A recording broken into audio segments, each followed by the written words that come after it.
Vou falar sobre as principais subclassificações da neoplasia de bexiga, sendo o 10º mais comum do mundo, né? Ele pode se manifestar de diferentes formas, dependendo de tipo das células que foram afetadas. O primeiro seria o carcinoma urotelial, que é o mais frequente, surgindo de células que revestem nossa bexiga. Seguido temos o carcinoma de células escamosas, que está ligado a irritações crônicas. E o adenocarcinoma, que se desenvolve nas células glandulares após um período prolongado de inflamação. Há também o carcinoma de células pequenas, que atinge as células neuroendócrinas, né? Além desses, existem alguns pequenos tumores comuns, né, como rabinosarcomas, que afetam músculos estriados, mas são mais frequentes na infância. E os parangliomas, originados das células do sistema nervoso autônomo. E, por fim, alguns tumores metastáticos que atingem a nossa bexiga a partir de outros órgãos, como o sistema ginecológico ou o trato coloretal. Falar um pouquinho sobre os dados epidemiológicos do câncer de bexiga urinária. São 573 mil novos casos por ano, tendo 212 mil óbitos, sendo o 10º câncer mais frequente do mundo, tendo os maiores índices dele na América do Norte, na Europa e no Japão. No Brasil, são 10.640 casos, sendo eles 7.590 homens e 3.050 mulheres, uma taxa de 72% dos pacientes homens e 27% dos pacientes mulheres. Câncer de bexiga ocorre principalmente em pessoas acima de 55 anos, tendo assim 90% dos pacientes nesse quadro.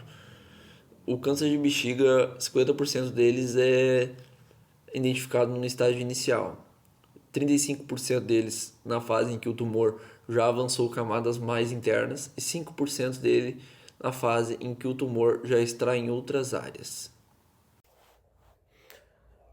Neoplasias da bexiga urinária.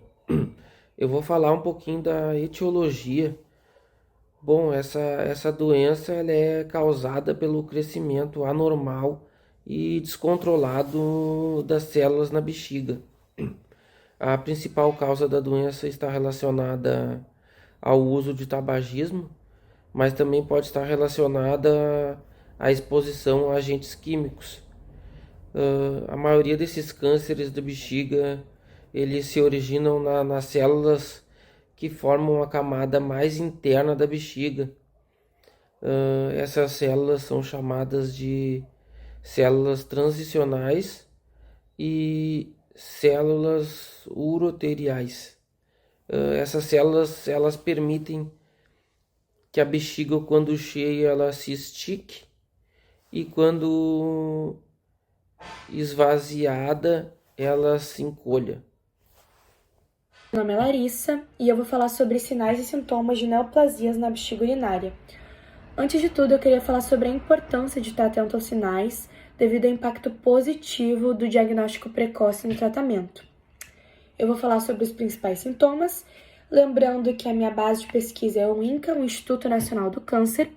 Eles apontam a hematúria como o sintoma mais comum e um alerta importante, porém eles ressaltam que esse sintoma ele é comum também em outros distúrbios do trato urinário, então é necessária uma avaliação médica.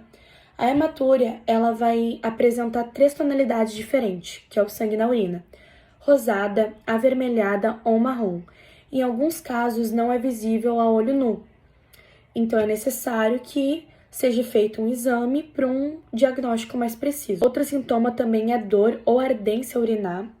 É uma sensação de dor e desconforto devido à irritação que o tumor está causando no trato urinário. Também tem um aumento na frequência urinária e urgência urinar. Isso acontece mesmo a bexiga não estando cheia. A gente também vai ter outros sintomas que daí são em casos mais avançados, como dor pélvica, fraqueza e perda de peso. Lembrando que é importante estar alerta a esses sintomas e sempre buscar ajuda médica assim que possível. Meu nome é Sofia e eu vou falar sobre diagnóstico e prevenção da neoplasia na bexiga urinária. A respeito do diagnóstico, ele pode ser feito por alguns exames. A cistoscopia é um dos exames que é possível diagnosticar essa neoplasia. Ela é semelhante a uma endoscopia, onde é inserido na uretra uma fibra óptica com luz forte e, se o médico notar alguma lesão ou tecido suspeito, ele pode fazer a coleta para enviar para uma biópsia. Outro exame que é possível ser feito é o exame citológico, onde é analisado a urina à procura de células tumorais que se desprenderam do tumor. No entanto, esse exame detecta somente 20 a 30% dos casos de câncer na bexiga. Portanto, um exame citológico negativo não descarta o diagnóstico. A respeito da prevenção, embora ainda seja estudado, a principal recomendação é que a pessoa leve um estilo de vida saudável e que não se exponha aos fatores de risco de qualquer tipo de câncer. Um dos principais fatores de risco é o fumo, e pode ser a causa individual em pelo menos metade dos casos do câncer na bexiga. Determinadas substâncias químicas utilizadas nessa indústria podem se concentrar na urina e danificar e causar o câncer na bexiga. A exposição prolongada a certos medicamentos, especialmente a ciclofosfamina, também aumenta o risco de câncer na bexiga.